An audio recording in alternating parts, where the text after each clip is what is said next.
Assalamualaikum warahmatullahi wabarakatuh. Salam sejahtera dan kita jumpa kembali setelah 5 hari Garasi TV bercuti.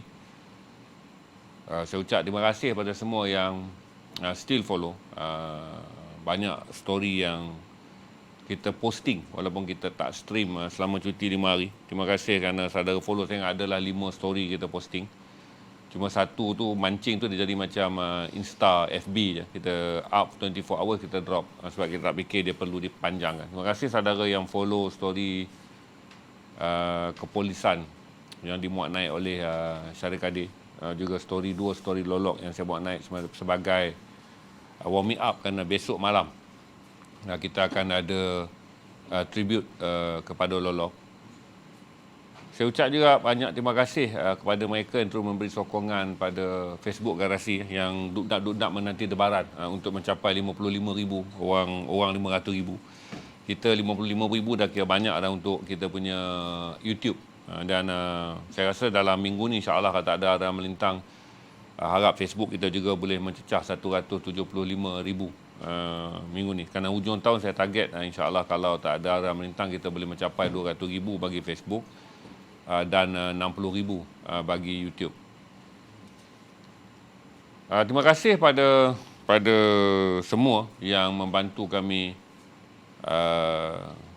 sepanjang November, terutama dia antara bulan yang trafik paling banyak, iaitu 9,000 trafik dicapai sepanjang bulan Oktober.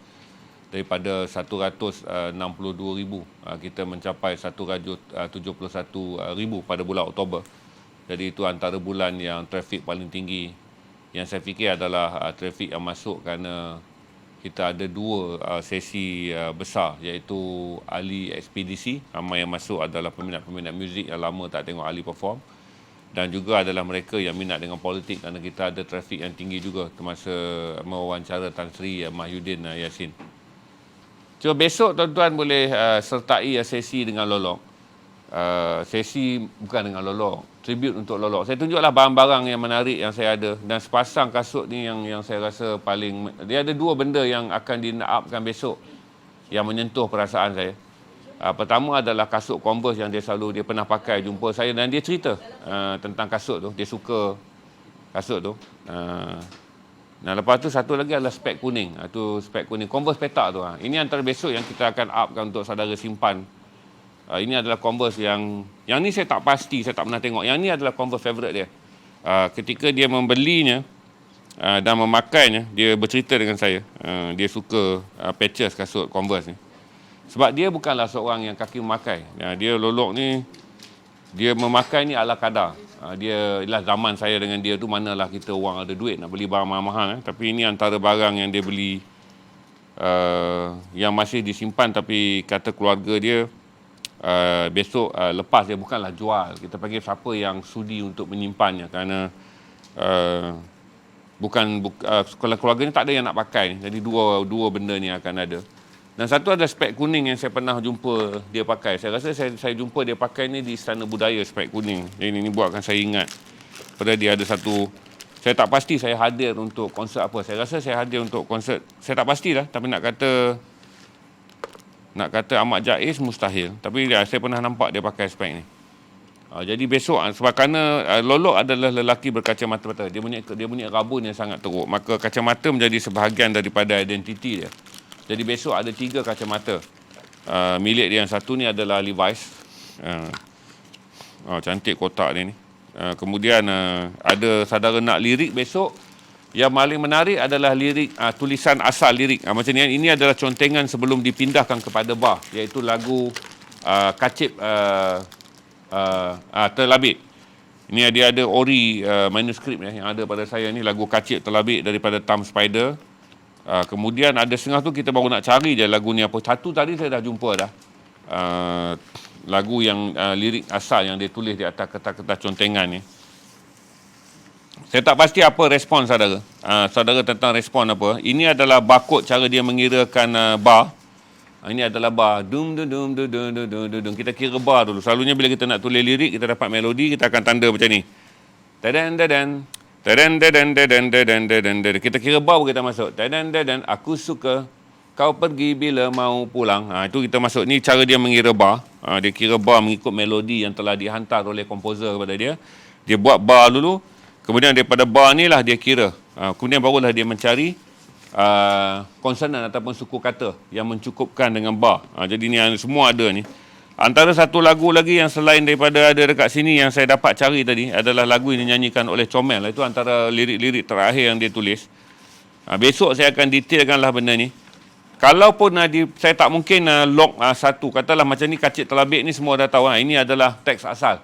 Sebelum dipindahkan kepada teks kemas yang kemudiannya menjadi lagu popular yang dinyanyikan oleh kumpulan oleh Spider. Ini Kacik Telabik ni, teks di atas kertas asal. Manakala yang ini saya tak dapat cari. Sajak aku di tembok. Saya tak tahu dekat mana ni. Kuning biru jadi hitam, lelah lena jadi mimpi. Batik jadi diriku.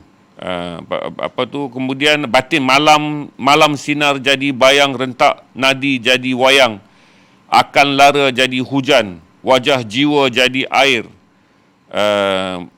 Menemukan ni saya tak pasti lirik apa ni sebab saya tak pernah tengok lirik ni pada Rahsia Cinta. Saya cari tadi jumpa dinyanyikan oleh seorang penyanyi bernama Comel. Kerana Comel adalah office mate saya waktu di NTV7. Jadi saya jumpa, ini saya Google dapat. Jadi ada esok kita akan naikkan kenang-kenangan, saya akan naikkan sekeping per sekeping esok untuk saudara Lock dengan harga yang murah, bukan murah, dengan harga yang berbaloi. Saya dapat simpan kerataan ni. Kita tak akan eliminate sebab kita takut nanti sampai dekat saudara nak frame kat sini. Jadi kita akan postkan saudara dengan post yang elok setelah saudara Lock besok. Kemudian saya tak pasti saudara komen apa ni. Ramai orang excited tak nak collect barang ni.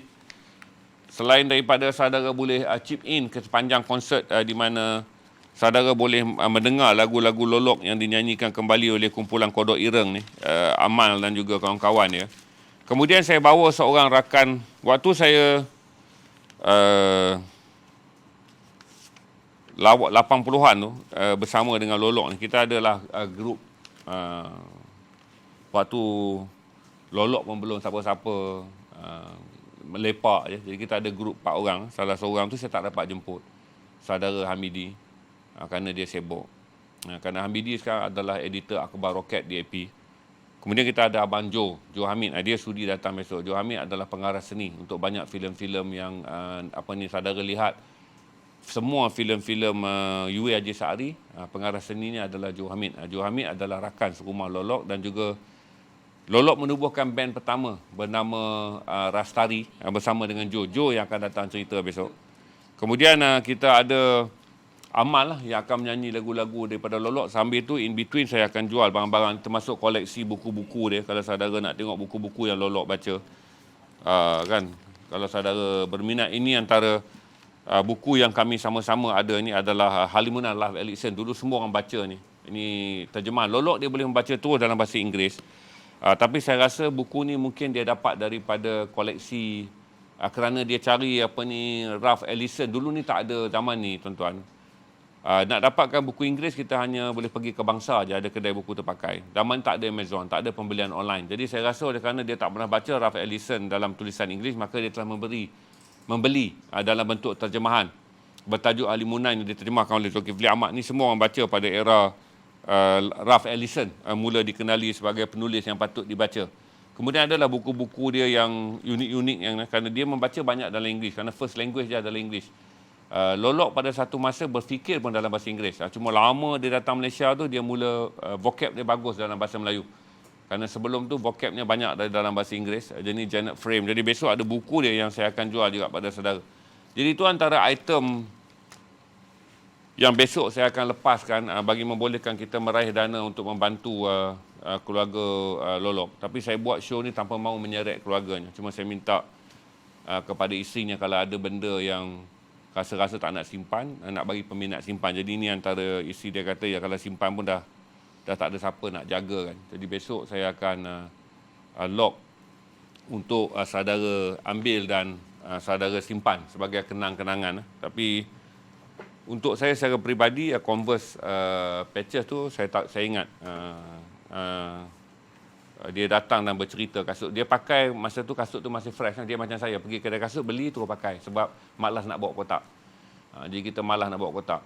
Biasanya dia keluar pakai slipper atau pakai biasa, dia terus beli kasut ni dan dia terus pakai. Itu saya masih ingat kasut tu, saya jumpa dia di spek tu saya tak ingat, tapi saya cuma ingat Istana Negara sebab saya tegur dekat dia, saya kata di Istana Budaya. Saya tegur dia, dahsyat bro spek. Oh mestilah ini Istana Budaya.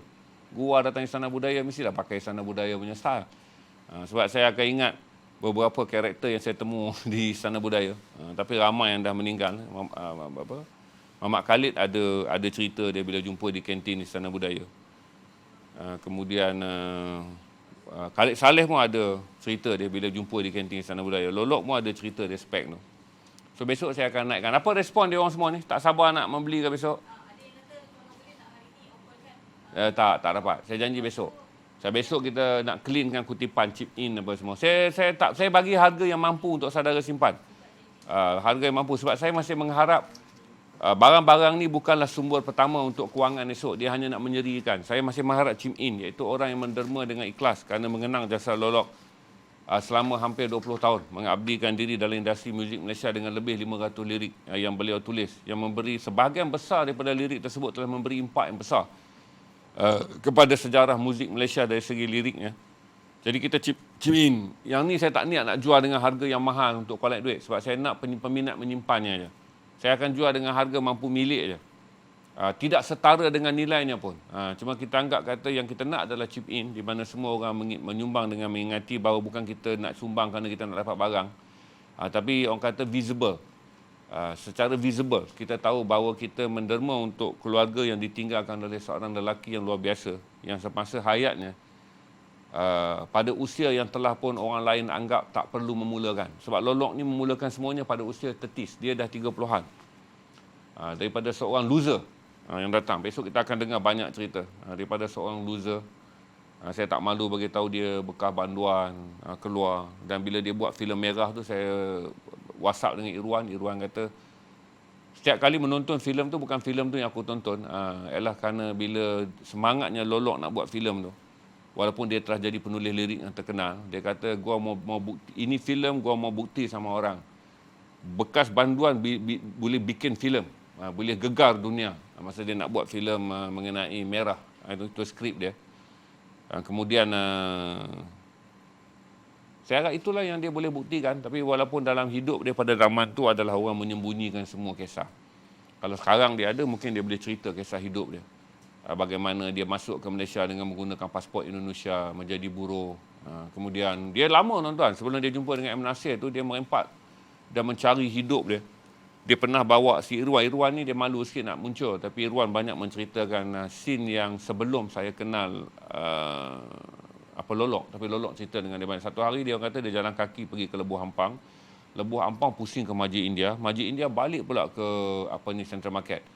Hanya kerana Lolok kata aku dah lama tak tengok tempat-tempat yang aku merempat. Jadi dia ceritalah masa dia masuk ke Malaysia dengan menggunakan pasport palsu Indonesia, jadi buruh, bekerja. Macam-macam kerja dia buat, tak mampu makan mahal, dia makan di Jalan Masjid India, roti canai, bubur kacang. Kemudian dia kata